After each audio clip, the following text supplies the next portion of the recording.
Greetings, everyone, and welcome back to That's a Take. Here we are again. After an extended break, a new episode. Just to give you guys an update of why that was such a long period between episodes, the last 2 months of my life revolved around my fourth narrative feature film. The film is titled Winters, Nebraska, and was directed by Eric Delahoy. We shot on location in Wyoming and Nebraska. At some point in the near future, I'll break that experience down in a solo podcast because I think you could all take a lot away from my own personal learning lessons from that one. Just want to share my experience and what I took away from that. Needless to say, I'm very happy to be back on the podcast airwaves with you all, and I'm excited to get back into the groove of things. Starting off with a conversation I had with a very close friend of mine, Josh Goodell. Josh and I have known each other for over 20 years. We grew up in a tight-knit Iowa rollerblading community together, making skate videos, taking photographs, and managing a website called The Iowa Connection. But unsurprisingly, we both found our way to the film industry in our own unique way. And that is really at the heart of this episode. Josh and I discuss how he got started, but we really focus in on what it was like for him to move to a much bigger market, Los Angeles. I ask him a lot about how he made that transition and hopes to provide some guidance for someone looking to do the same. I'm really thrilled Josh and I were able to sit down in person to talk about relocating to a bigger market. And so without further ado, here is my conversation with Josh Goodell. I've been thinking a lot about how things come together, you know, and like how life sort of reveals itself to you. And I think it's crazy that I'm sitting at this table with you about to do a podcast talking about film. I think about Dylan too, and like never would have thought that I would be making a film with him at such scale, but like I also didn't ever think that you and I would be in the film industry. It's really weird. I think in some ways I kind of... Did you know? I think I knew. I knew that there was a trajectory where we would all be doing similar things. And even when I was like going through and taking photos with Dylan and those guys when they were more just as Dylan sires and neighbors or sires or what have you, it was like you could kind of see it then. Mm-hmm. And yeah, it's I'm not surprised in a lot of ways. Well, it's cool. Yeah. It's cool to be sitting here about to talk to you about changes and the industry. And I think that's really like what this podcast is going to be about is like changes and the industry and like the industry here versus the industry where you live now, which is Los Angeles. Yeah. And I'm excited to hear what you have to say. That I think one of my worries with doing this podcast is that people will feel like, oh, why is he only talking to me about this? You know? Well, hopefully I have, you know, if I can say anything that's going to help other people, totally. I don't really know. Well, that's it. You know, through my experiences, but, you know, hopefully there's, you know, everybody's got their own path and you can just, you know, hearing other people's advice or the stuff they've been through, maybe it gives you some reassurance of where you're at now. And hopefully, you know, with whatever I've gone through or I am currently going through, you know, somebody else out there, like it gives them a peace of mind to be like, all right, just study the course. Like that. Yeah. That's more or less, you know, and I guess that would be my advice is just study the course. Yeah. Well, that's a perfect motif for this. Cause like, well, that's why I did want to talk to you. And I think there's 1,000 things we could talk about, but today we're going to really talk about your jump from this small, tiny market of Iowa. Mm-hmm. And I use Iowa as one market cause it kind of is. Cause when you live here, you travel all over the state to work.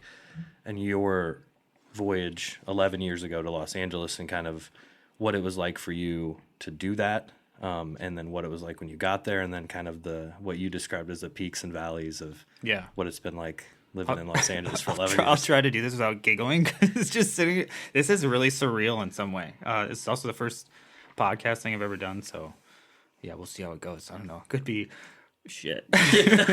Like, I'm new to this thing, so every time someone cusses, I'm like, we could say that, cool. Yeah. you need Sid here, like. Yeah. I also need that person I can, you know, we can hope in the future I can have that person be like, hey, look, pull that up. Yeah. You know? I'm going to be happy to just be in the start because this is probably going to grow for you. I think we'll see. Yeah.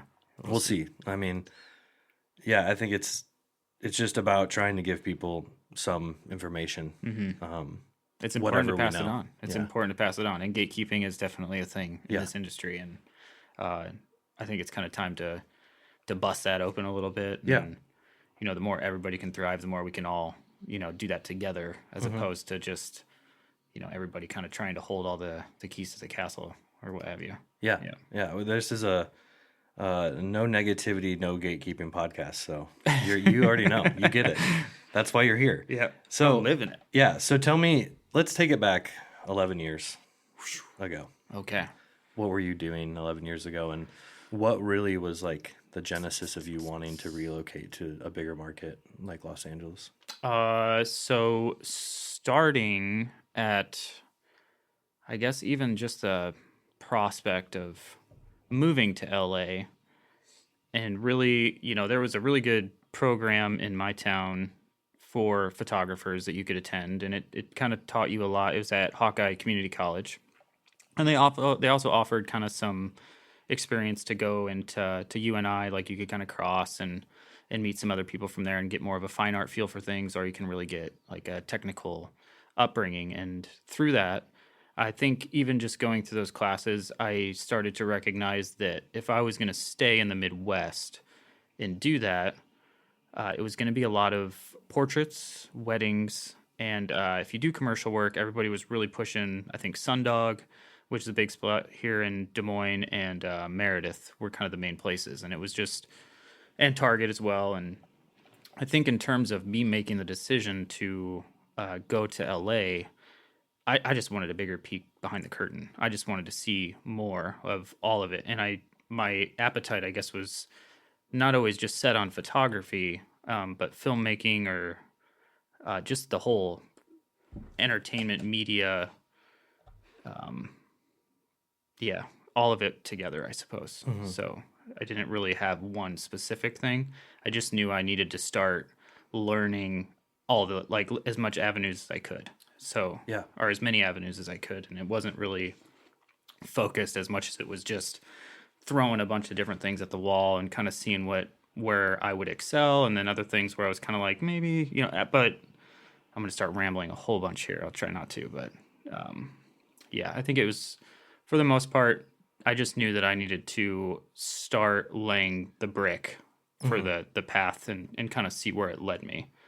And then in going to LA, I started working for my dad to save money. I was working at Syngenta Seeds, and that just consisted of treating soybeans and doing chemical, organic pesticide treatments on those. And we were just filling up cubits in bulk bags and sending those out, and I was really just trying to get a bankroll to get out of here for the most part. And it seemed like, I think I spent like 2 years doing that. There was always a setback because I would get so much money, and then something would happen to the car, and then I'd have to fix the car. And then at one point, I think I got to like $2,000, and I was like, you know what? This is good. It's like, I'm just gonna get out of here. I was dating somebody that had moved to LA at the time, and she just kept pushing that, I needed to get out of Iowa and kind of see some other things, and she wasn't wrong. In a lot of ways, I probably needed to do that a lot sooner, but it happened when it did. And so I moved to LA with $2,000 in my pocket, moved into this just little apartment, and it wasn't even the first day there. I think I was coming from Vegas to North Hollywood, and my girlfriend calls me and she's like, "You gotta pay rent." And I was like, "I haven't even been there yet. I only have $2,000, and it was like already a big chunk. So I felt it before I was even in LA. I already kind of felt like that first little welcome to LA moment of like, this is gonna hit your wallet big. This is real. Yeah, this is real. So, went through that, and then within my first month, it was just, grinding to, hitting up Indeed, whatever Craigslist jobs. Like, I was just putting resumes, anything I could out there, sending portfolio work. I was taking a lot of stuff that was I was probably getting taken advantage of a lot. Cats would send me stuff to retouch for them, interior work, and doing a lot of architecture retouching. And it was, they'd be like, "Hey, before we hire you, we'd just like to see if you're capable of doing this." And I'd be like, "Okay," so I retouch one. And they're like, "All right, that was the first round. Now let me see the second round." And they would give me kind of a different iteration of what to do. And I was like, "Okay," fine. Like, that's fine. And then by the third, then they would come back with like 3 or 4 images at a time, and then their reasoning would be like, we want to see how fast you can turn these around. And I was like, okay, you're clearly farming work like through Craigslist, and because then I wouldn't really hear anything back. He's like, you'd spend all this time doing it, and those times were really like a hit each time because couldn't get ahead, wasn't making any money, and I think I got down to maybe my last. Maybe like $20, like pretty low. Didn't have a lot of gas in the car, and I got a call from somebody at DC and Quicksilver Roxy in Huntington Beach, and they're like, "Hey, we got your resume and we saw your portfolio. We just want to see if you're interested in coming to Huntington and checking things out." And so I met with the guy named Chris Vestal over there, who now works at Eddie Bauer. He was a creative director for Roxy at the time. Cool. Yeah, and he was known for kind of coming in and helping. He worked with Eddie Bauer, revamped their company, and he kind of had a track record of coming in and helping brands basically revamp their whole marketing scheme. So he gave me my first start in retouching. And the funny part was, like, I'm working for a skateboard brand, but but I was a rollerblader.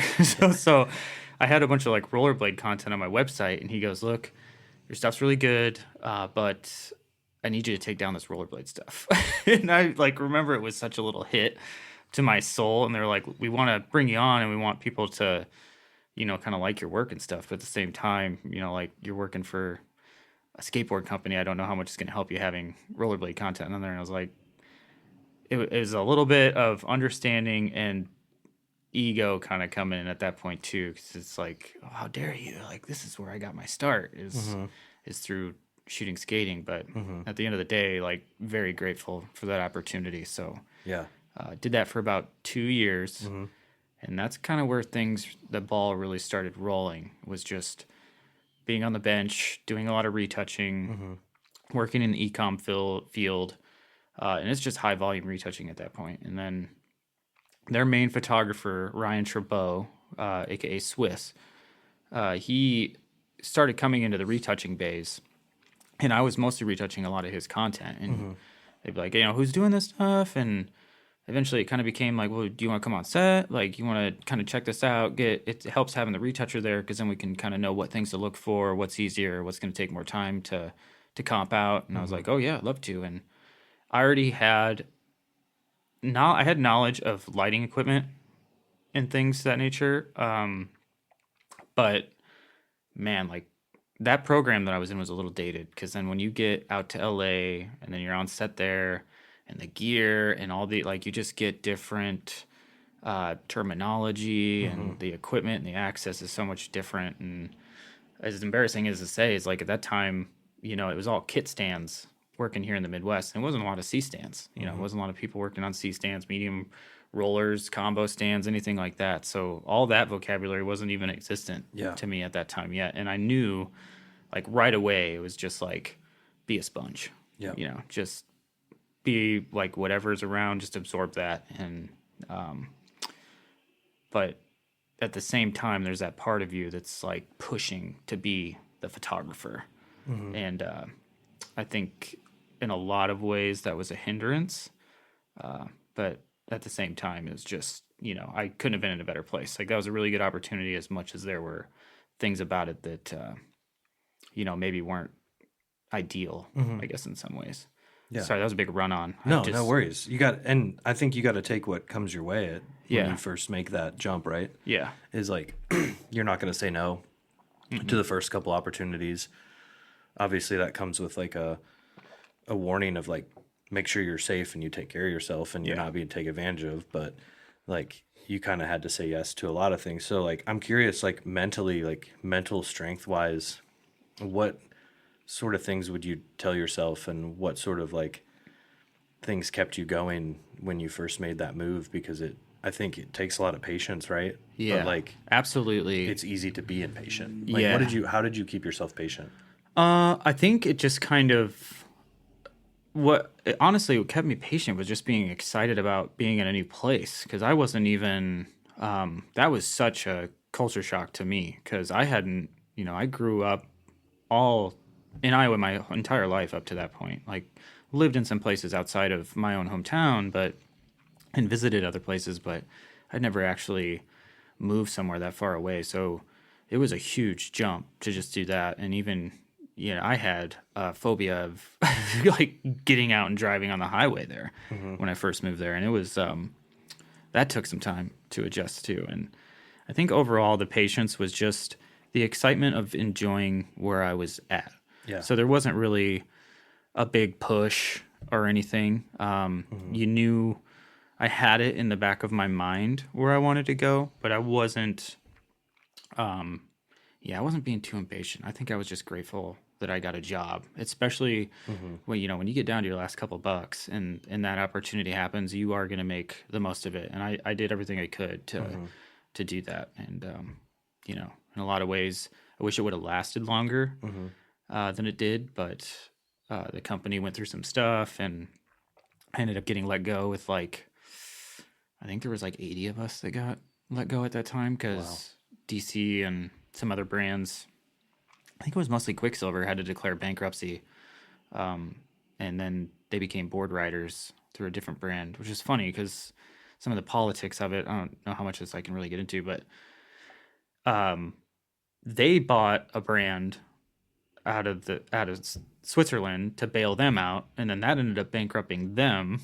So then they needed somebody else to come in and get them out. Okay, it sounds like this was better that you got out of the situation. Yeah, absolutely. But in that time period, everybody was just kind of it's like they didn't care. I was making so much money. And for that to be my first experience of being in LA, I felt like I made it, Yeah. Like I was meeting Rob Dyrdek, you're kind of boom, they just drop you in the fire right away. And then when all that went away, that was my biggest welcome to LA kind of moment. And it really kind of helped set me up, I guess, for the next little phase of what was going to happen to myself. But within that 2-year span, there was definitely a lot of growth and just being a retoucher, being observant to the things that were going on around me. And I wasn't trying to push too much at that time. I was really just trying to establish good work ethic and, earn people's trust the best I could. Yeah, and I'm not by any means an expert on Iowans living in LA, but I've heard a lot of people really like people from the Midwest because of that work ethic. So, that's a real thing. People kind of, you get to know people, you have conversation, and I think typically what I've always heard is that explains a lot. That makes sense, and that you're from Iowa. Yeah, that you're from Iowa. It makes sense why you work so hard, or you're just kind of always, Yeah. I'm a busybody. It's hard to kind of keep me in one place for so long. I get antsy real quick. So yeah, and I think that is one of the best practices we want to put out there, which is it's super simple, but work hard and show up. Yeah, show up every time. Doesn't matter how big, how small, as long as you show up. And I think my biggest mantra to myself has always just been that exactly, just show up and be patient and wait for your opportunities. Even if somebody else is bringing you on for something and you may feel a certain way that maybe that should be you in that higher spot or something. That's their time. And the more you can be somebody that helps facilitate other people's growth, the more that's going to help you grow.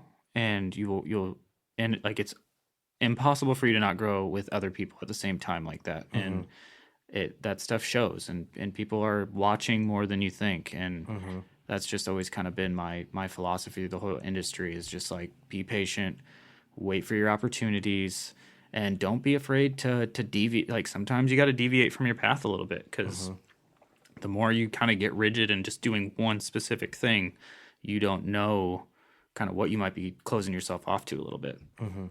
Yeah, that was really well said. I think that's really important to get out there to the audience, which is I've always said there is no finish line.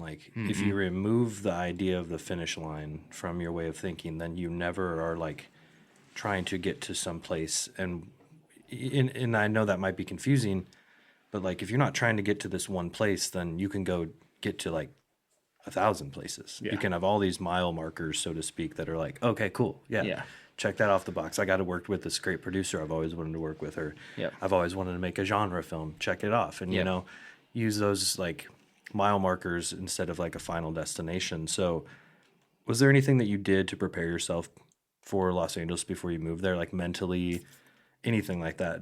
Were you reaching out to people ahead of time, or did you wait to get there and get boots on the ground?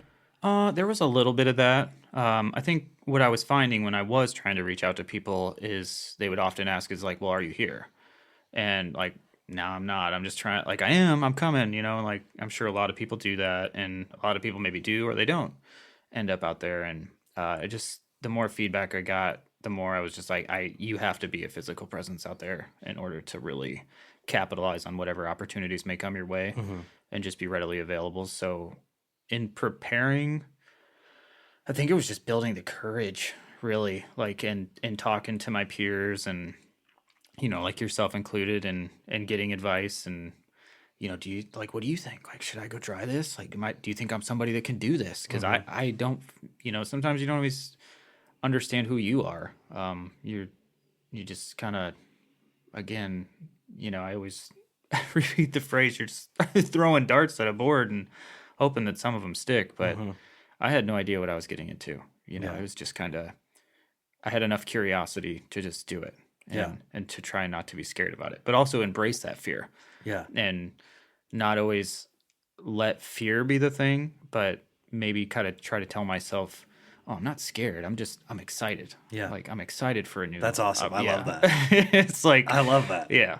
That's so funny that you brought that up, because like one question I've written down is just like simple 3 words.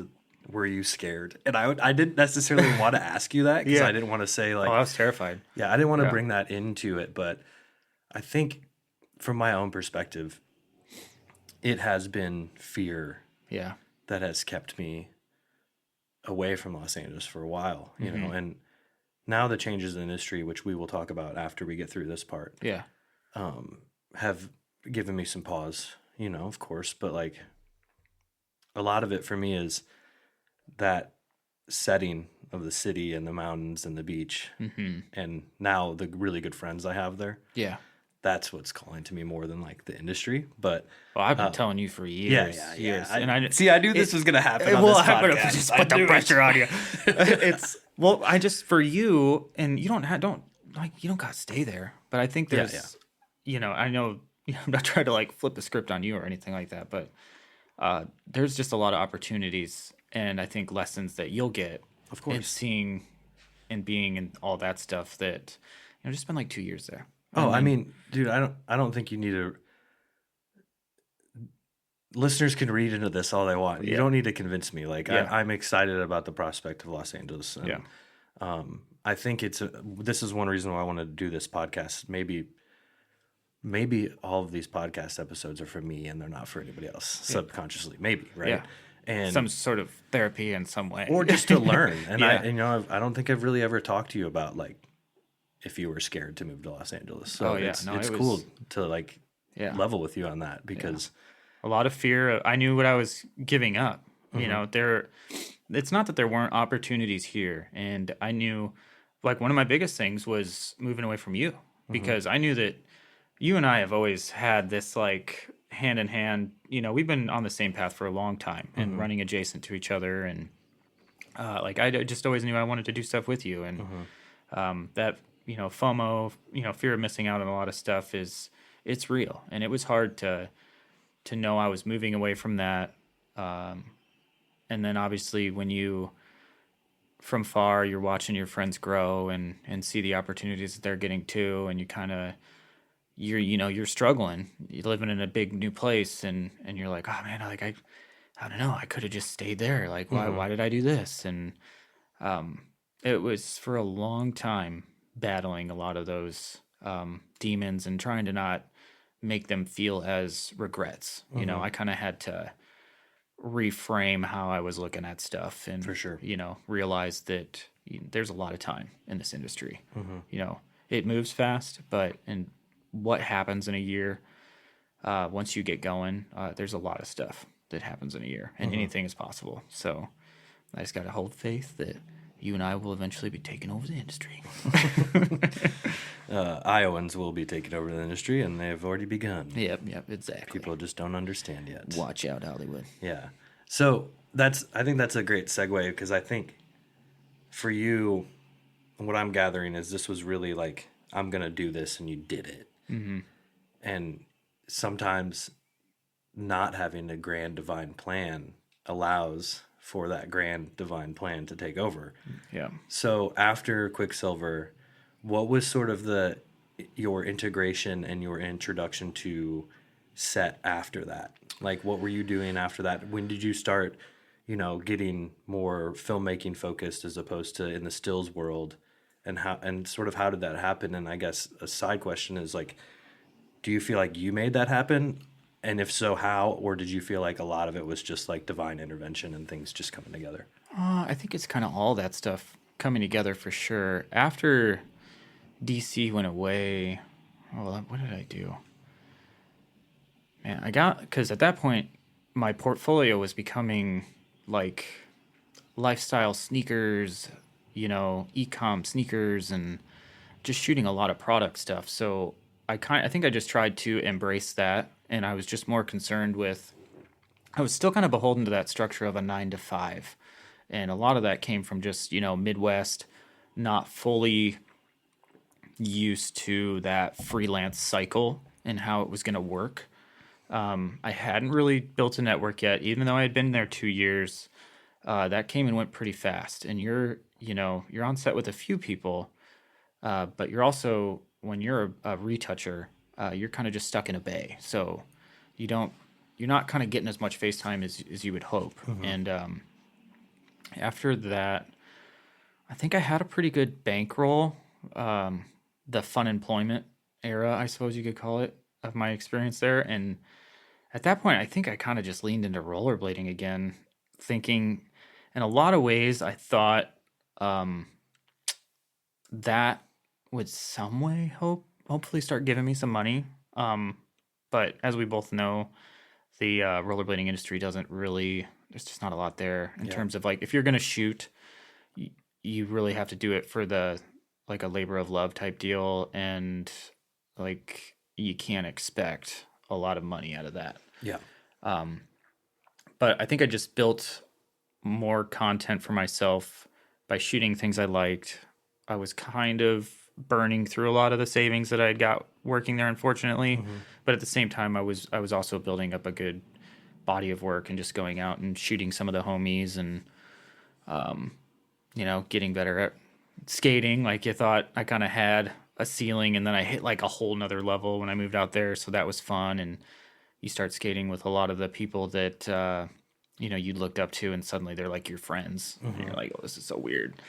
So I was just kind of like living by the moment a little bit, mm-hmm. and still sending out my portfolio to, like Neo 64. I think they were just like this sneaker company that was out of Glendale, and they were just like a storefront, and they had another spot where they would go, and it was just like a little revolving table. Like, you just plug and play the shoe in there. It wasn't anything. It paid like $18 an hour. Mm-hmm. Like, just anything I could do, really. It was still kind of grinding after that. Things didn't get better for a long time. Like, it was a lot of trying to sign up with agencies that placed photographers or retouchers, places like 24/7 and Syndicate Blue. They'll kind of help, that was a lot of more looking for like copy editors and stuff like that. So there wasn't a lot for retouching. But yeah, I think I even went back to working in restaurants for a little bit too. Yeah. Like, so it's interesting because like so many people move out to LA to just like be a filmmaker and be on set. And mm-hmm. you like, one interesting part of your story that I think people can like really glean information from is like, you clearly like were in it for the long haul. Like, there was no, I'm going to move back to Iowa for you, right? There were times, but that was more when I would like see you guys doing stuff, and I would feel like that was a missed opportunity. And I'm like, well, I need to go back and do stuff with the homies. Like, this isn't right, But every time I would come back here, and then I would talk to you guys, and everyone would be like, no, like, we're proud of you. Like, you need to stay out there and keep doing that. Mm-hmm. So that helped. It definitely got me through a lot. But yeah, it was a little bit of a pull in each direction every time, and everybody out there would tell me, just give it another year, just give it another year, and I would do that, and it got a little bit better each year. So you gotta trust whatever you're doing, but don't get lazy. Yeah. Don't get lazy. Yeah.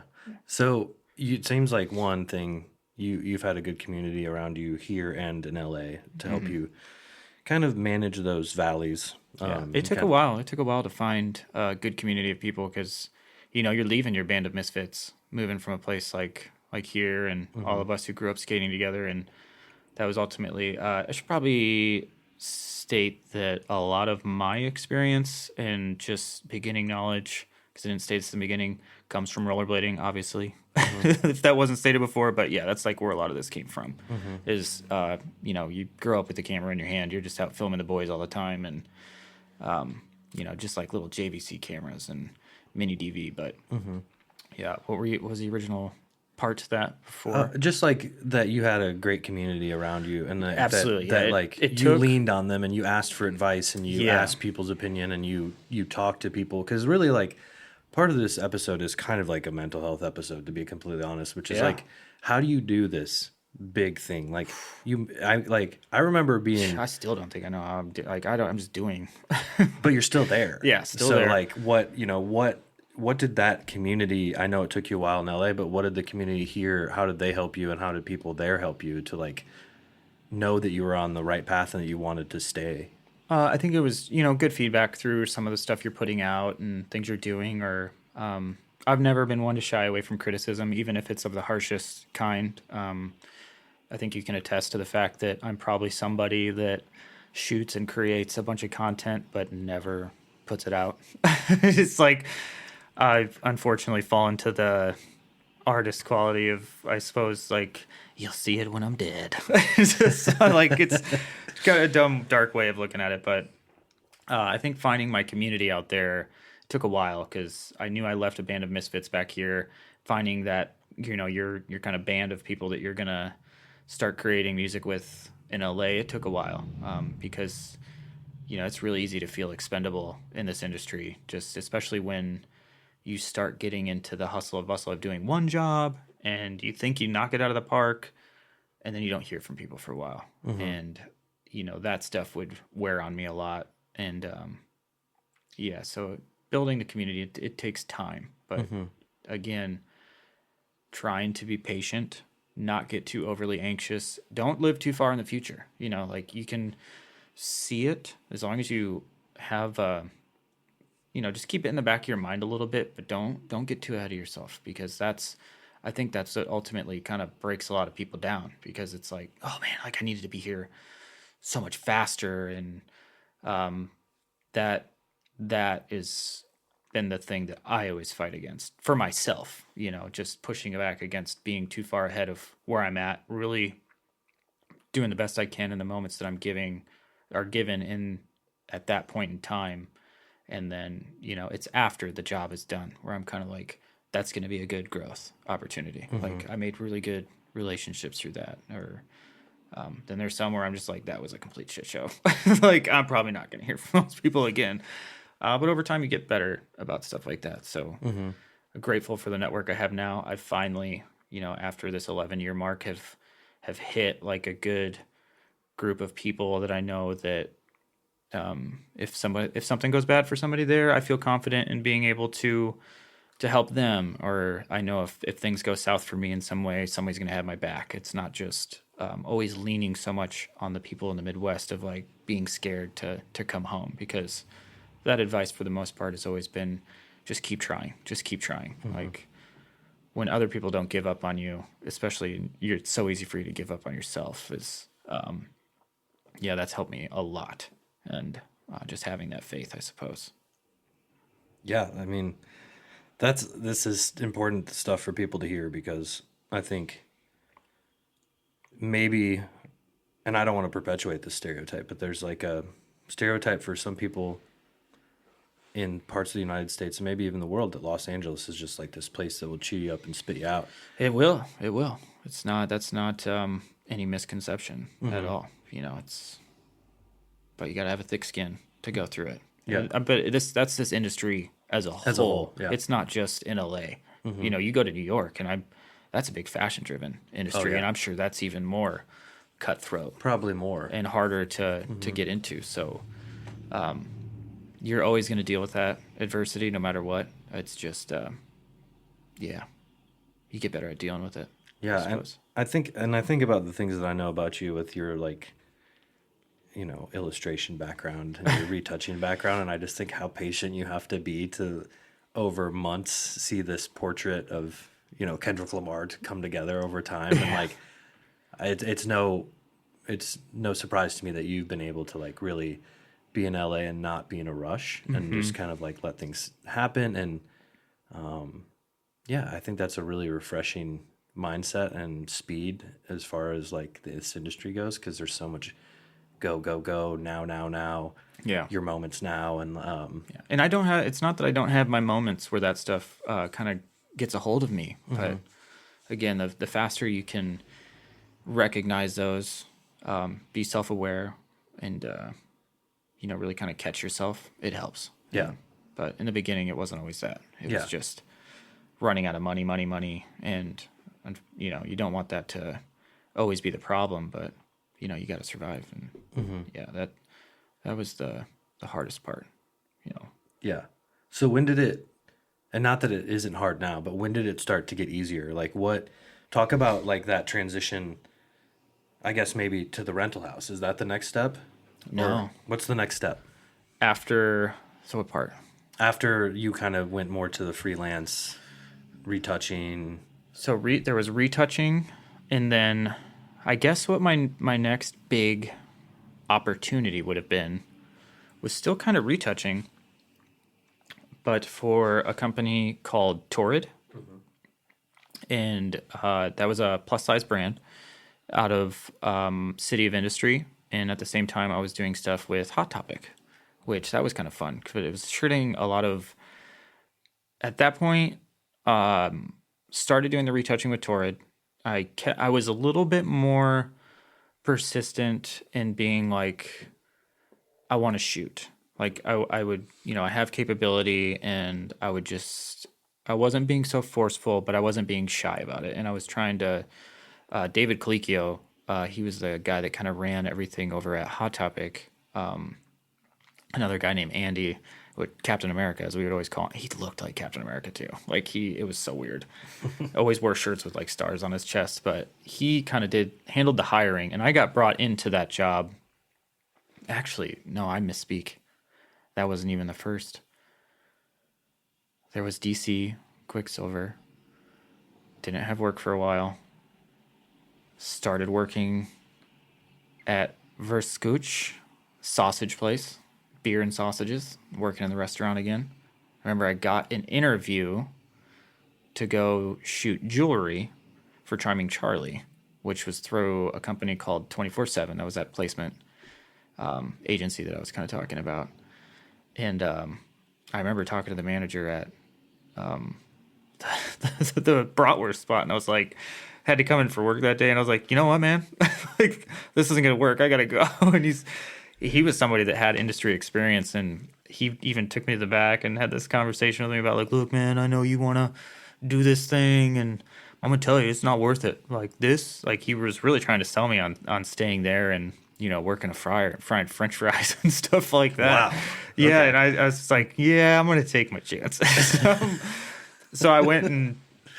There's nothing wrong with working in the kitchen. No, not. I mean, I at one point thought I was gonna, you know, go to culinary school and kind of do all that. I think I can even remember talking to you about that stuff before photography was a thing. And I also should probably go back as far as saying that, you know, taking those long skating trips with you and getting some of your feedback, and you always kind of telling me like, you know, you should shoot a little bit more, and because it's not stuff that you're always looking for. Like you're just picking up a camera and pushing the button and stuff, and that feedback always helped me. So for that, I'm always, because without you and another friend of ours, Adam Morris, I probably wouldn't have gone down this road as far as I have. So I owe a lot to you guys. And but yeah, I went from restaurants again. I had to kind of fall back on some other trades to get some money, and got a job shooting jewelry.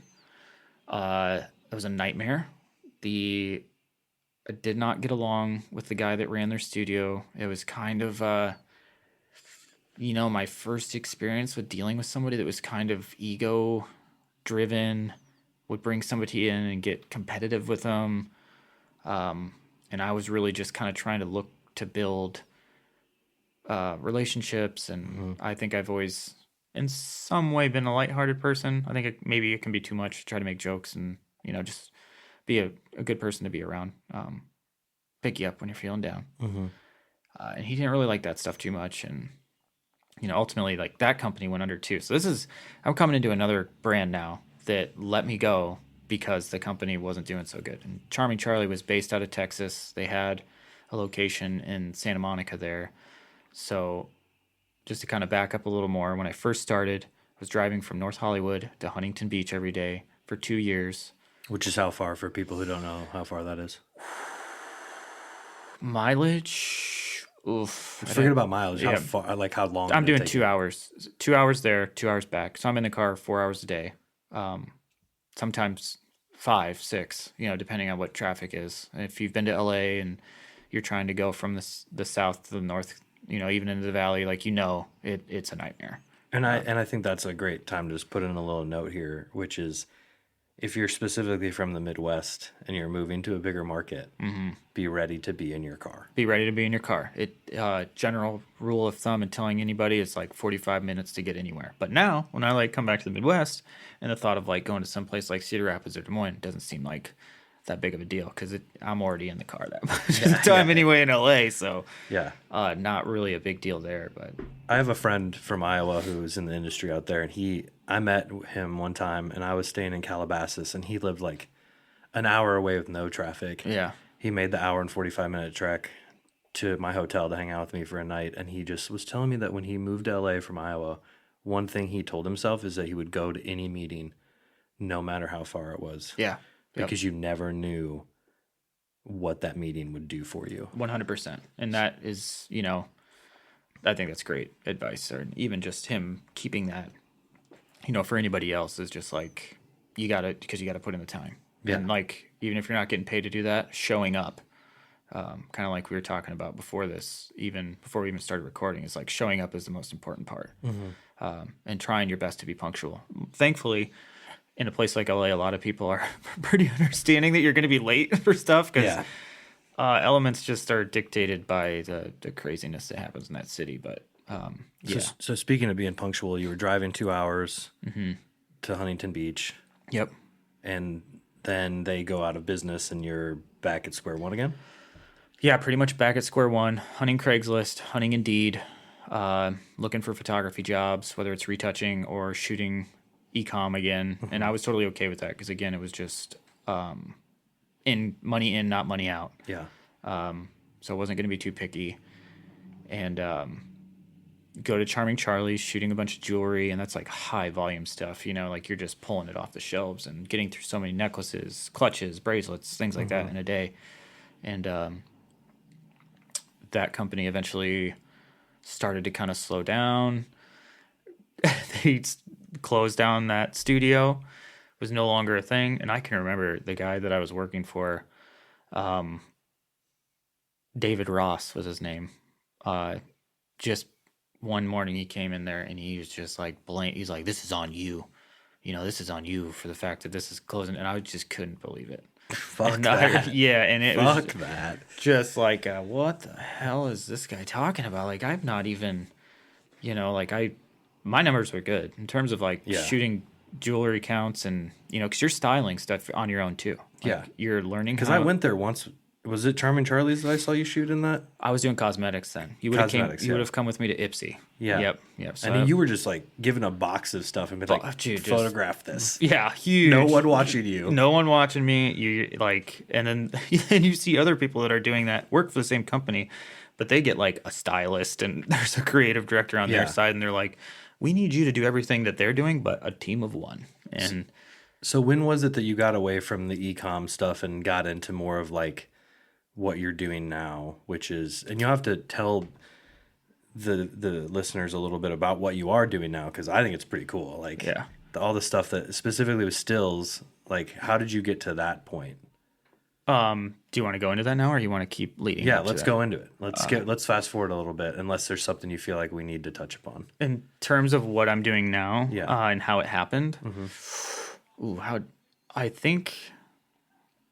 So what are you doing now, and who are you working with? Because I know you're working with some like a lot of repeat photographers, and what are you doing with them? A lot of repeat photographers. Now, what has kind of shaped up to be, I guess, oh man, I wear a lot of different hats in this industry now. I can either be a key grip, I'm a gaffer, I'm a lighting tech, I shoot still, and that has slowly, that one's finally starting to take trend more, which again, be patient, study your course, wait for your opportunities, and eventually your time will come. And thankfully now I'm starting to get into that. The camera's getting in my hand a little bit more, but yeah, I just handle and direct a lot of lighting for a lot of different things now, whether it's a commercial, multi-photo shoot, video shoot. I've worked on some shorts. I've worked on a lot of commercials, and, it's just all over the board. And that comes with, not shying away from any opportunity that comes your way,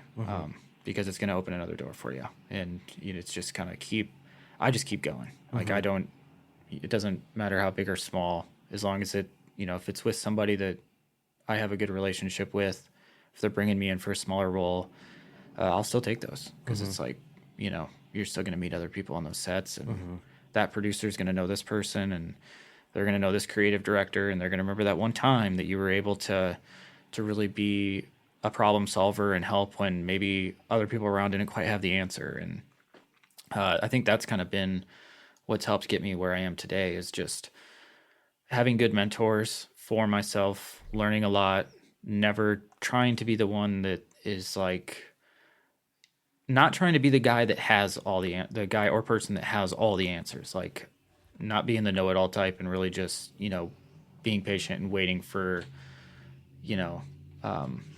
I guess your time to kind of, oh, hey, like I can help with this. Like, yeah, be a part of the solution, not the problem. Yeah, you've always been an incredibly level-headed person. I think that's gone a long way to help your successes in LA. But something else that stuck out to me about you is like your love and attention to detail as far as lighting goes. And it seems like, from my perspective, that has been one way that you have got into the greater industry, is because of your knowledge of lighting, which you already had before you moved from Iowa.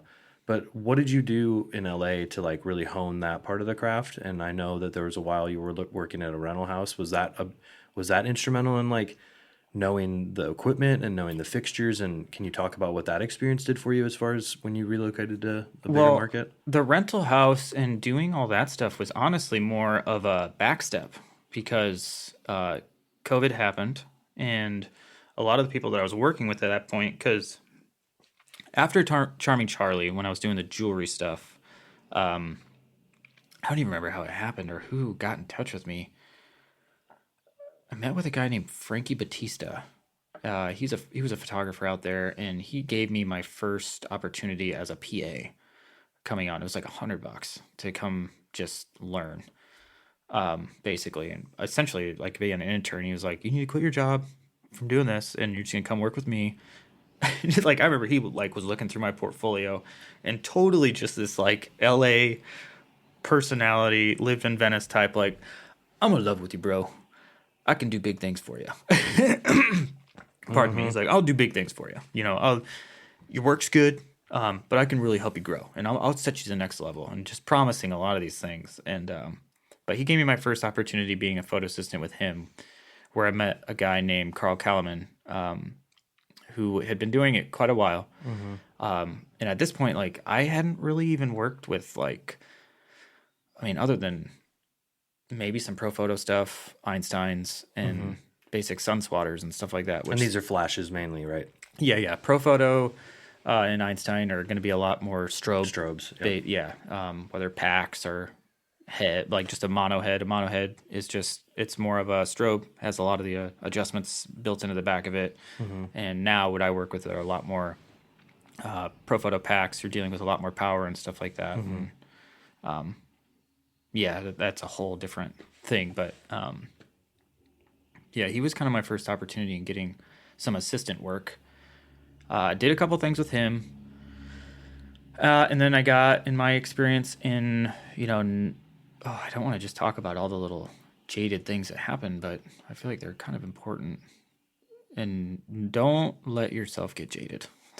Like, go do your best to navigate your way through this industry, but don't get jaded about a lot of the stuff that happens. It's just, they're learning experiences. Take them for what they are, but don't wear them on your sleeve like a suit of armor. You gotta just roll with the punches, and that ended up not being such a good opportunity. Things changed a little bit, but through that, I did get other assisting work, more freelance kind of. It just started picking up. Like I wasn't even really thinking about it. It was just, I did this job. I knew I was going to make $350 doing this job. Met these people, and before I knew it, there'd kind of be some lull in between 3 weeks, and then you get called up for another job, and you're like, oh, okay, like this is kind of starting to work now. So I really just kind of kept putting one foot in front of the other. And all mainly word of mouth and people being like, Josh is great. Yep, all word of mouth. And at that point, I wasn't trying to push my opinion of what I thought lighting would be, what we should do. It was just whatever you want, man. Like, I'll go up there and do this. You want me to hold this here? I got no problem doing that. Yep, I'll hold it here. And just being grateful to be there, and always, and I'm still this way today. Like, even if I'm the lead on something, I still try to be a sponge, and because you're gonna, whether it's from the creative director, your AD, working adjacent to other crews that are on your sets and learning from them, and how you can better work with all the departments. That I'm just still always, I've never lost that learning mentality of the industry. And that's like, once again, like kind of just interjecting here, that's like one of the points of this episode is like, you need to be curious, you need to be a sponge, you need to never stop learning. And that's like one thing that I think long term has really given you the LA experience that has been positive, right? Is because you've done those things. Absolutely. I never stopped the learning process. I will never stop the learning process. And especially with how lights change stylistically, like you need to kind of understand what the trends are of the time and how people are going about shooting things. I was never one to really look at a bunch of people's work all the time, just because I didn't want, not that I didn't respect it. Like I don't want to be too influenced. I don't want to be like, and even subconsciously influenced in Which any happens. way. It totally happens. And I've done it a couple times where, you're just like, oh crap, I accidentally like just recreated that thing. I didn't even mean to do that. Same. It took me years one time to realize I did this one movie, like one of my favorite DPs, and it was the total wrong decision. Yeah, and you're like chasing. You're like, oh wow, oh man, like I was really just trying to push getting that look. Yeah. But yeah, I definitely am guilty of not surfing around so much, looking at other people's work, always trying to be like finding inspo for things, only just because I'm trying to keep it fresh in the way that I know it works for me. So yeah, always keep learning.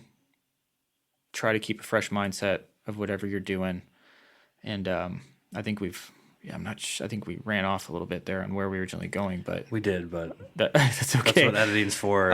It's a natural progression anyway. But yeah, to where I'm at today and how it all, even, it was like the rental house. The rental house was a back step because I started building my freelance contacts leading up to the pandemic. And at that point, it got harder to do the placement e-com stuff because I was just getting asked to be on set more. And I was always pretty upfront about that when I would get hired to come in and shoot, whether it was tabletop stuff for somebody. It was like, look, I have these freelance opportunities, and at the end of the day, this is kind of where I'm going. As much as I appreciated the 9 to 5, I just knew I had to kind of have faith in those other opportunities. And they picked up, and I started working with this guy, Dennis Leopold, who my buddy Tommy Blanco, which big shout out to him. We used to always say, if you don't know Tommy Blanco, you're not working hard enough, because he was literally just on everybody's sets all the time, lighting everybody's stuff. And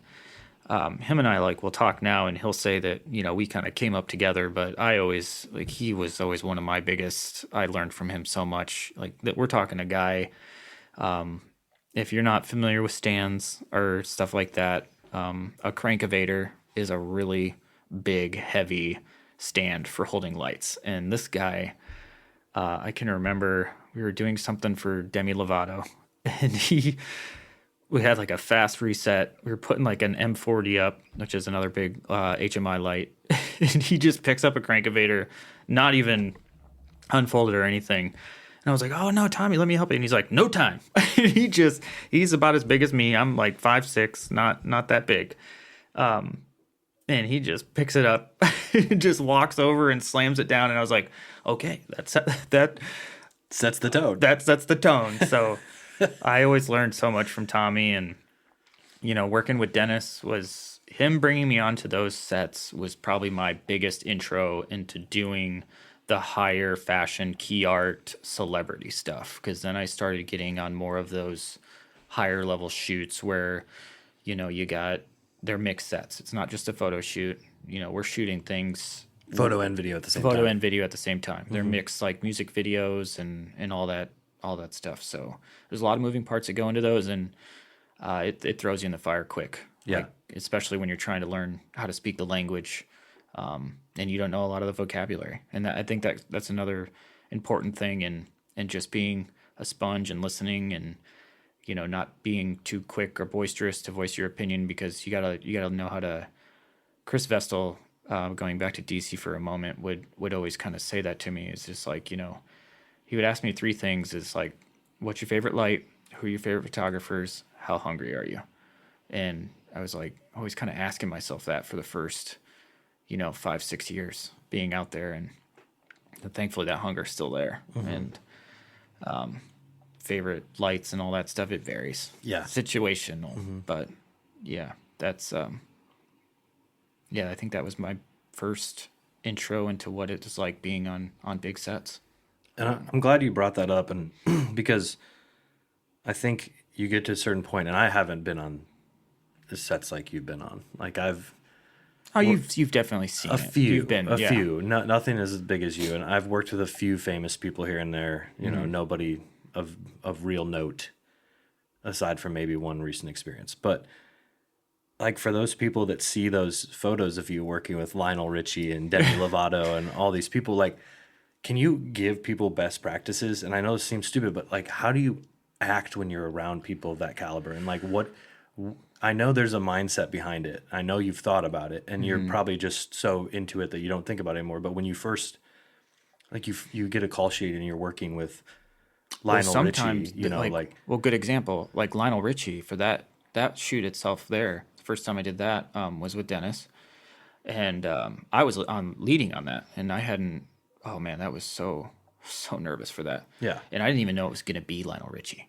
Because a lot of times they won't put the talent's name. They won't put the talent's name on the call sheet. You don't know who it is. And, generally, I don't think it's this way anymore, but back in that time, a lot of people were kind of like, all right, don't talk to the talent. Like, you got to just, give them their space and things like that. But when I remember we showed up, and Dennis's brother, Kevin Leopold, he goes, "Oh, yeah, we're shooting Lionel Richie today." And I was like, "What?" Like, you could have told me that beforehand. And another guy was working with Winston at the time. We're both just kind of like, "Yeah, man, like we need a heads up. Like if we're gonna be working with, the Lion, and you gotta mentally prepare for exactly." And but thankfully, like he came in there and he from the get go, Lionel was like, "I'm not like these divas, like." We could rap about anything. I'll tell you whatever you want, and he was just very welcoming off the bat. And that has a fun full circle moment later in my career too. But we were just kind of shooting these sunglasses and some jewelry, I think. He's doing he got picked up by a brand to kind of be their spokesperson. So we're kind of helping with that. And I remember he walked away from that just so happy and lifted, and that was one of those moments, I guess we'll refer to them as your level up moments, where you knocked it out of the park, and you're like, that's going to be a great opportunity, and that it'll carry over. But working with Lionel was just, I kind of kept quiet initially, and I usually just try to again be patient and get a feel for what the set's going to be. Read the room, exactly. And a lot of people want to start pitching their ideas. Don't do that. Don't do that. again, your opportunities will come. But yeah, I always try to do my best to read the room and just be helpful and friendly and not too invasive. And I'm glad you said that, because I think from my perspective, and something I hear from people all the time, is like, this really is an industry of relationships, and you don't want to, nobody wants to like think that you're forming a connection with someone and then they're like, hey, will you read my screenplay? Yeah. Or whatever it is. So would you say that's true out there in LA, that people really want to kind of get to know Josh before they get to know Josh, the photographer, and Josh, the writer, Josh, the director? And like, Yeah, a little bit. And I think it's better from a human standpoint, just the human experience is, build good relationships from the start, and eventually, people kind of start recognizing, your abilities and the things you can do. And, I've steadily gotten that over time, and not being so boisterous with stuff. And, people just learn. They're like, oh, like, you can do this too. Like, let it be keep some mystery to yourself. Like, let people kind of discover things on their own, because it can be overwhelming when you're just trying to you're pushing on to other people. Cause then honestly, that might deter people away a little bit. Totally. So they're like, oh, this is just you're too heavy for me. Like, I got a lot on my plate, like, cause you don't know what other people are dealing with. So, yeah, keep some mystery to yourself. Don't just let everything out of the bag right away, because then, people get a little more curious, and make them want to, learn about you. And, that's helped me a lot. I've just always tried to build good relationships and let people know that, I care. And, yeah, that's pretty much my philosophy on it. man, people really, like, I can't thank you enough for saying that, like, you care, because I really do think that people need to hear this kind of stuff, because it's so often an industry that before you even get in it, you kind of hear these stories about how brutal it can be, and like how rude people can be, and like, to care in the face of like time just like on your back, and money on your back, and like the pressure that can be on some of these situations, like, I think that care is what makes you patient, and that gives you all of these best practices that we're talking about today, is like, as far as like form those relationships, don't reveal too much. But like, for you, let's talk about that Lionel Richie full circle moment, because like, what happened there? Because I think I kind of know the story, but I want you to hear it from you, because like that's one thing that I think is cool, is like, if you do all these things, you start to see these things lining up. Like, even with you working with Dennis, like, that's kind of, to me, like, divine intervention. Like, that was supposed to happen. Yeah. But it wouldn't have happened if you would have like been impatient. No. Dennis was pre-pandemic.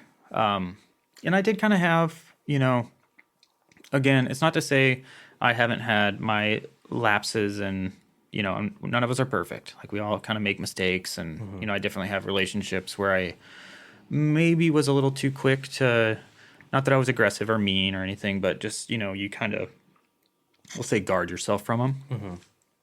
And I unfortunately had something like that happen with Dennis, and I kind of stopped work with him for a while. And this was before the pandemic, and he was kind of my main go-to, and I got brought on to do stuff with Just Fab and all that, which was like another, if you're not, a lot of people here are probably going to be familiar with Just Fab and Fabletics and all that stuff, but and that's a brand. That's a brand. Yep, they're based out of El Segundo. Textile is their big umbrella, but a lot of that stuff comes out of there. And the full circle moment was after the pandemic. I think I hit like a bigger stride after the pandemic. Like, that's when I saw the biggest jump, and it was probably because a lot of the people I was working with, photographers, we're talking like 20 different photographers that I was either third, second, or first for, in a regular basis, going and being on set, all kind of, man, I can remember the day I had so many, when they first announced the lockdown, and my email just blowing up, like 20 different emails within 2 days. All cancellations and just releases. And you're like, I felt like that was going to be it. Like, and I had photographers that were kind of moving away, and they were like, I appreciate everything you've done. I just need you to know that like this isn't going to be, I'm kind of going to get out of here. So, and some of them would give me a little bit of a stipend. Some people would be like, I know it's going to be hard times, and we're just talking like $200-$300, like nothing big, like just a little bit cancellation fee. Yeah, type cancellation. You're holding the date, so here you go, and that helped a little bit, but keeping through the pandemic and just holding your ground, I think helped me a lot, and being patient with that. And my partner now introduced me to Art Stryber, who is a very well-known celebrity photographer out in LA. He's responsible for a lot of different careers, whether photographer, DPs, photo assistants, you name it. You talk to a lot of people in LA and you say Art Stryber's name and they're gonna, he's touched somebody in some way. He's helped them in their path in some way. So getting in with him was probably my biggest reset. And we were doing a thing, this is maybe last year. America's Got Talent, I think is what it was. So 2023. Yeah, 2023. Doing a photo shoot. End of the year. Last one for the end of the year. And America's Got Talent. Lionel Richie is one of the judges. And I wasn't going to be too, and this is kind of that reading the room. Yeah. And at this point, you're not going to go in assuming Lionel Richie remembers you. Exactly. Yeah. Like I wasn't going to do anything like that. But I was going to be patient, like if I have a chance to talk to him about it, I'm just going to see. Because I remember how he felt coming off of that shoot and meeting his girlfriend at the time. And he was still with her. So that was like a whole nother thing too. And it's like, so just kind of like waiting. Shoot wraps up. He's walking out. Man, he looked stylish. He was wearing this big fur coat, getting out of there and stuff. And I was like, I just have to say, man, like I worked with you a really long time ago. He probably won't remember. It was a Dennis Leopold. And he... right away knew exactly what I was talking about. And I think for the longest time my profile picture was me with him. But he knew right away, and then he gave me his card. They shot me an email, so I don't know what's going to come of that. No, I never heard anything back after that, but he seemed to remember that shoot, and that was kind of another one of those just like you feel good about it. You're like, oh man, because he was calling out things from that day, and but yeah, that was. Well, I think what's really telling about that story is that you said he remembered the shoot. Yes. Not that he remembered you. The shoot. Yeah. And that tells me that like another thing and just to reiterate, because I think we've reiterated this whole episode, but like you're a team player and it's not about you. Yeah. Because like so many people would have been like, and he remembered me. Yeah. No. And You remember the shoot. The fact that you said the shoot, I think is really telling of like your mentality on set. Yeah. Which it's not about you. You're not trying to like get Lionel Richie's card to do anything with him. You're just like, oh, you're going to give me your card? Cool. Yeah. Well, it's kind like of... he's just a person to you. And it's like, of course, like you can't help but recognize the aura behind him. Yeah. Well, it's like you don't know how often you're going to, like you'll get these big name talents, and you don't know if like you're going to get to work with them again. Yeah. So for that one, especially how long ago the last one happened, and then for that to kind of come back around just, last year, I was just curious and, and I think because what he said on that shoot, the first shoot was, pardon me for cussing, but he was like, get the fuck out the way, Shaft. Because he was looking sharp. And even after the other shoot, he was like, you guys made me look like Shaft. Like, because he had a big trench coat on and stuff. And he was looking cool. You can go back and check out those photos now. There's probably a lot of black and whites with him wearing some sunglasses and stuff. But yeah. You guys made him feel good. Made him feel good. And that's, making people feel comfortable is probably one of the, if not the first, the second thing that you're kind of, it's weird to be more of the like there. It's not really it's like just everybody making people feel comfortable. Yeah. It's not really about the lights and all that stuff is in some ways it kind of becomes secondary. Like it's a personal business. Totally. And just again be a good person to be around, and sure enough, like people will remember things. And like he had a good experience, if you give people an elevated experience on set, make them feel good, chances are they're gonna, kind of remember that. They'll take something away from that. So that was really fun to bring that up, for him to remember that. And Art, actually, no, that wasn't. I think it was a different shoot that happened. I'm crossing experiences, but yeah, that was just a good one. I'm happy that kind of came back around. Mm-hmm. I'm happy I said something. I wouldn't normally do that, but I was just curious, and sure enough, he did. So yeah, and honestly, like, I think that is a great like sort of segue to wrapping things up a little bit, because it's like full circle has come. But really, like, looking back, and I think this is kind of the fun part, right? Is looking back on your career. Mm-hmm. And we try to keep it really positive on this podcast. But is there anything that like you would have done differently? Is there anything that you like, looking back, 11 years ago, is there anything you would have wished that you would have prepared for, or anything you would have done differently? And I almost don't like asking this question because I don't want to cast doubt that you went down the wrong path, but more so for information for other people who maybe want to leave Waterloo, Iowa, and move to Chicago or San Francisco or Los Angeles or Atlanta or New York. Like, what would you tell those people? If you know there's something you want to do, do it. If you feel that strong draw to doing it, just stop thinking about it and start, whatever the first step is for you. Just start taking little steps forward. I don't know that regret thing. Again, that's something I always try to reframe for myself, even when it's like, if I'm kind of downloading a shoot or the experience, or, say I took this job over that job, and which I've definitely done. Like I've passed jobs that, are probably going to be a good payday. But depending on what the crew is, depending on who I'm going to be working with, or even just say you've been on a stretch where because I get on stretches sometimes where, I'm on like 20, 30 days straight. Yeah, you just need a day off. And it's just a day off. And I know I can't, like, it's like, I gotta say no. I don't want to. But being the plug for people and getting them work too, like, that feels good as well. Being able to help pass it on is very important.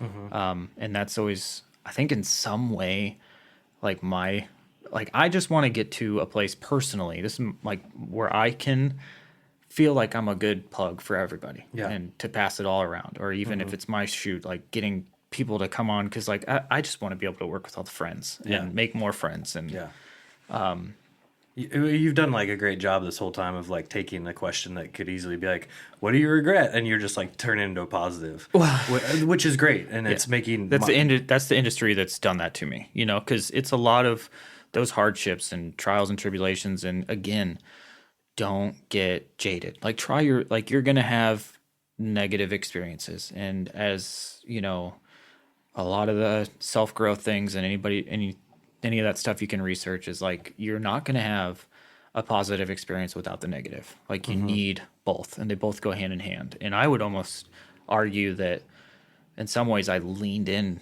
to the negatives a little bit more, because I knew there was a lot to grow from there. And even if it was something that I didn't know, I would try not to be scared of that. I wouldn't try to revert to my comforts. I would really just try to be like, okay, I'm uncomfortable doing this. I'm not comfortable running Bates cable and stuff, but I'm going to get comfortable. Like, I'm going to get to There's a point. so much of that in this industry. Yeah, and like something as simple as just understanding electric, it's another small thing, but being able to have a knowledge and communicate with other departments, and, just being, I guess, multifaceted is, it'll take you a long way. And I think I try not to live with too many regrets. It's really just, if you're going to make a choice, whatever one it is, just lean into that and commit and show up. Don't go in half-assed. Don't go in with a predetermined judgment of what you think it's going to be like. Just clear head, open mind, and be ready for anything that comes at you. Because, buy the ticket, take the ride. Ladies and gentlemen, I am Bruce James Bales, and that is a take.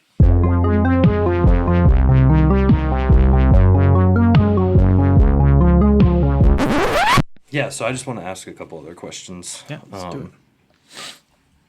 So the larger industry of Los Angeles, the union, the studio system stuff, like how exposed have you been to like the union stuff and the studio system stuff, and like can you talk about your experience with those two things? And it might only be union stuff, but like Studios, been on a lot of studio lots, worked on studio gigs, things where we're shooting probably mixed sets. We're shooting the commercial on top of doing the stills for it at the same time. At that, you're kind of working, with both sides, and that can either can go really well, or a lot of people just a lot of cooks in the kitchen at that point. So you got to kind of know when somebody's maybe trying to be overpowering about something and taking a little bit of a back seat, and that's okay.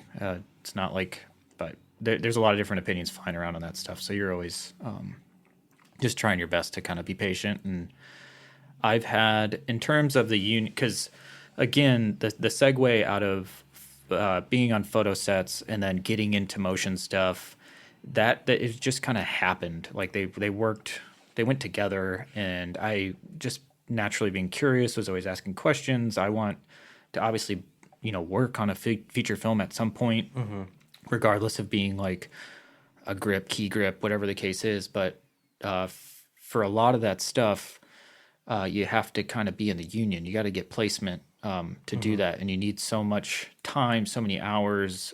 You got to pay like fees up front to do it. And I mean, there's been 3 different occasions where I've gotten so close by like maybe needing a day or a couple more hours on set, and then something happens and you don't get called back. And I think it's within a year.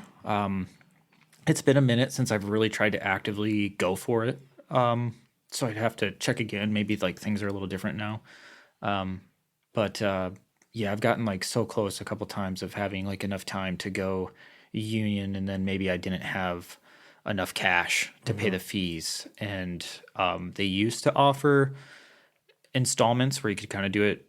I think it was maybe job by job base. Like they would kind of take a cut out of it and stuff. But yeah, I just, there were so many different times I got so close. And which union specifically? I would try to be on the 728, and that's more grip. I think it kind of like you're working with gaffers and stuff like that, but you're gonna get on some bigger film sets, working on bigger TV shows and stuff. And I've been on shoots or we're shooting during pilot season, like you're shooting a couple shows that maybe get picked up, and then it flips union, and then that kind of helps because if you're non-union and stuff flips, they'll either boot you and bring somebody else on, or they bring you on, they ask you what department, and then you kind of get that as your credit hours going towards, being in the local 728 for what I was initially trying to go for. And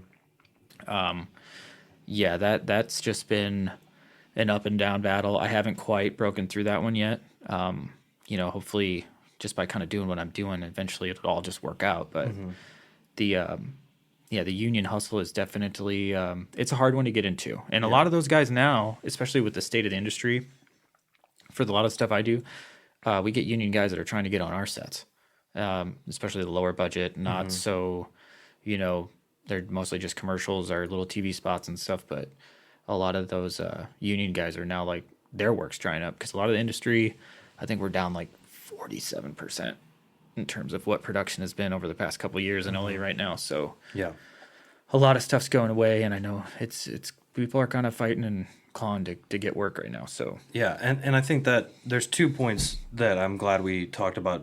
That is, one is I know almost nothing about unions, so thank you for bringing that up because I want to have someone on this podcast eventually to talk about. And you should definitely at least somebody that is like like that is in doing it, and maybe they can kind of offer some keys for other people that are really trying to break through. And just to understand the union system and, because even like, I don't know how many listeners will even know that there's like different unions for everybody. It's different unions, different departments. There's like Teamsters and, all that. And Teamsters mostly going to be driving trucks, sitting in the truck the whole time. Like that's going to be your job. But I like how you defaulted to like a Chicago accent when you just. I did. Maybe that's a Midwest in me right there. It's a whole thing that I know nothing about. And the other thing, which I might have forgot. I'm going to try to mine my brain for the other point that you had. You had a really good point in there. I'm forgetting it now. I mean, even touching, because I don't think we talked about the rental house thing and kind of how that worked a little bit. I actually don't even really think we talked about it at all. I just mentioned that it was kind of a back step, but that stuff, you get access to a lot of people that work in the union when you get into like grip houses and stuff, because you're handling, working with gear orders, ordering equipment, learning, who needs what, tow plants, like, especially if somebody calls and, they're trying to set up a gear order for something and they don't necessarily know. Because not a lot of the times you're talking to maybe their lead gaffer or the DP. Like you're talking to a producer that's maybe gotten the list from them, and you have to it's a little bit of the fill in the blank. So working in a rental house will help you learn more terminology, learn what works with what. Don't be afraid. Some places don't always give you the freedom, but don't be afraid to pull things out and start putting things together and rigging stuff and doing all that. I never, the second I got into a rental house, it was like hands-on, all the stuff. Oh yeah. And because in a lot of ways too, you're kind of, not that you're reinventing the wheel, but you're kind of trying to figure out ways to maybe do things. You're creating your own, like whatever your signature's going to be, like, well, okay. Like, cause you learn, and this was probably another point that I meant to touch on this was, I spent so much time being a sponge and learning a lot of different techniques from a lot of different people, Tommy Blanco, Eric Larson, Johnny Turgo, like all these people that I just like run alongside with, even if I haven't been on set with them. But you kind of start seeing how they, like, there are so many different ways to go about lighting something. And, are you making quality light and then just degrading that light a lot of the time? I always like to refer to these things as your lighting situations, but you're making high quality, like shitty light, like especially for natural environment stuff, like you're really just trying to see what it gives you and then lift the room the best you can for just situationally for some things. But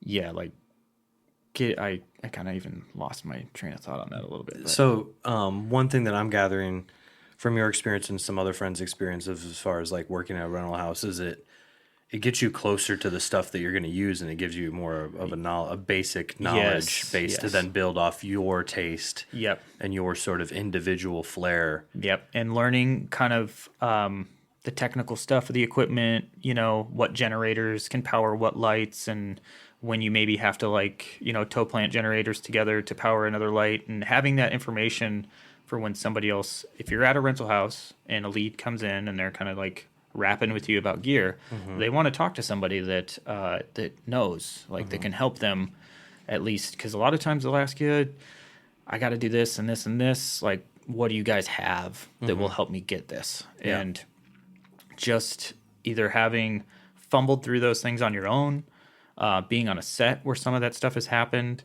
and formulating kind of your own, if you come up with a more efficient way to do something, like that's as long as it's safe, as Tommy always used to tell me, it'll hold until it doesn't. Like,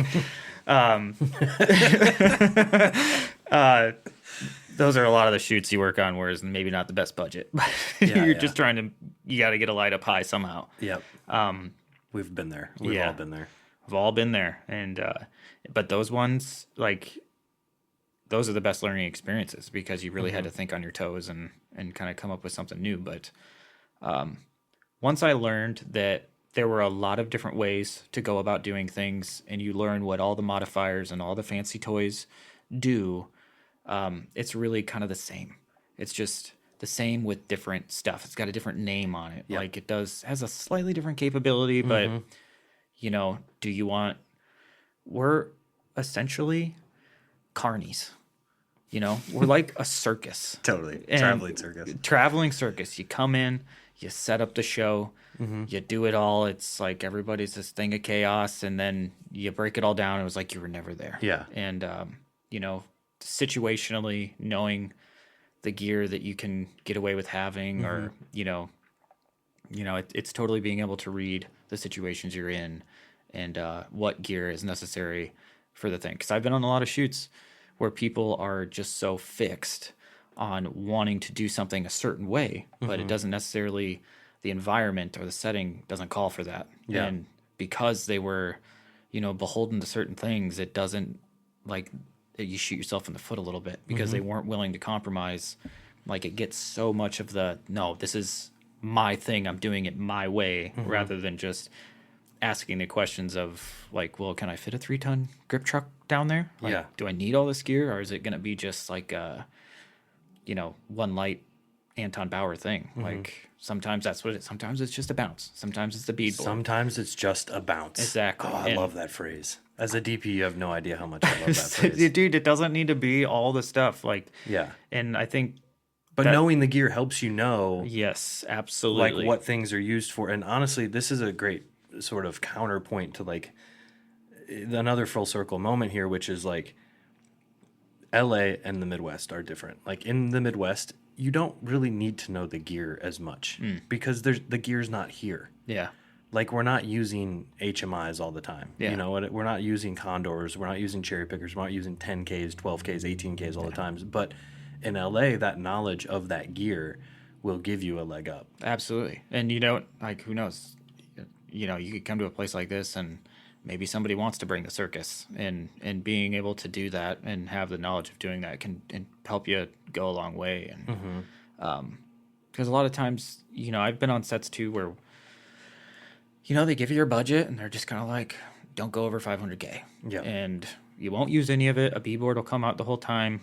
But they really could be a big client, and they're spending the money on it because they just want the show there. And they want to see it. And it turns out you're just using a 4x bounce board the whole time. But they want the gear staged on set because, Yeah. Well, part of it's the look and the feel, right? Absolutely. Yeah. Absolutely. Producers sometimes, and I'm not bashing producers. No, it's no, not no. always producers, but they want it to feel big, and they want It's the nature of the beast. Yeah, they want people to walk on set and see those big lights, even if they're not using them. Because sometimes, I've been on sets here actually, surprisingly, where you break out the bead board and you get some people who are like, "It's just the bead board," Yeah. and you're like, "Yeah, that's all we need." But Some people get uncomfortable with that. So because you have to sometimes that's what it is too. It's like, just let me try it real quick. Like, have oh yeah, let give me them- try it real quick is like my favorite phrase ever. Yeah, and it's Can I like, show you? Yep, just let me show you really quick. Have their option available to them. Like, if somebody wants to do something a certain way, just have it ready. Yeah. But then, if the situation calls for it, just be like, hey, I just kind of had this little, like, it'll be a little less invasive. Let's just see if it's enough. And if it's not, you have the other one there. Like, it's not a big deal. So Yeah. you can just bounce to that right away and Bounce to that. bounce to that. Exactly. Also, I'd like to preface by saying, unbleached muslin's the way. Death to ultra bounces and whiteboards because it kills your skin tones. So, yeah. Interesting take. We're getting our first like hot take on this, but I have come to agree with you. But also, and once again, you all on this podcast are going to get so many opportunities to be like, Bruce doesn't know anything. I think you know a lot. I know some stuff, but like, I don't know the name of these, but the bounces that will have multicolors on them to provide you more of a real color palette of what that bounce would be like. Because like, if you think about it, outside, sun's going to hit the grass. It's going to bounce. It's going to put some green. Yeah. If you put up just the white ultra bounce, it looks a little strange. It does look strange, and you'll still get casts. Like, Yeah. when you're especially outdoor, like, that stuff is going everywhere, And I think you just gotta being adaptable. And I often, if we're doing outdoor stuff, and there's a lot of grass and things, I always try to like, what kind of color correcting do we need to do on, and that'll help me kind of determine how I can if the scene itself has a lot of stuff that I know I'm going to need to kind of get rid of or overpower, then you need to kind of know what things you can introduce to that situation. And I'm always asking that right away, is like, how much of the natural environment are we going to keep here? Yeah. Before smart. I come in and, start really putting lights around, and start with one and build as you go. And because when you put one in there, then maybe you're like, oh yeah, now I do want to see something back here too. Yeah. And I want to see, and that's okay. Like, Yeah. don't just throw up 5 lights right away though, and then be like, well, it looks great. It's like not, because then you can't. Well, where's this coming from? And where's You got this to see coming how from? it builds, and Yeah. you got to see how you're putting it together. 100%. And we could talk about lighting forever, which might not be another episode for Yeah. sure. But I think I'm feeling really good about what we got. I think Yeah, I hear that. also there's somebody, Mowing? I have no idea. Chainsaw? Sounds like somebody's trying to mow the lawn Yeah. right now. I mean, everyone will find out. All my audio friends will be like, "Why is your podcast so loud?" We're recording this in the front room of my home in Des Moines, Iowa, right by a road. So forgive us a little bit. Yeah. But that probably won't go in there either. But kind of wrapping things up, like, can you just talk about, like, for you, 11 years after moving, what is like the greatest lesson you have taken away from leaving Iowa and going to Los Angeles, a bigger market for the film and entertainment industry? Biggest lesson. Oof. Still learning lessons. Is that the biggest lesson? Never stop learning. That you're still learning lessons? Absolutely. I don't mean to cut you off there, but it's like, sounds like you told me what it was. I mean, I kind of think that's it. It's like, Yeah. I'm, always in the learning process. I'll never leave the learning process, and I'll never be one to presume to have all the answers, because it's not, I think the second you do that, then maybe you're cooked, because you're closing yourself off for other things. So just always be a student to the craft. I couldn't have said it better myself. And I'm Bruce James Bales. That's a take.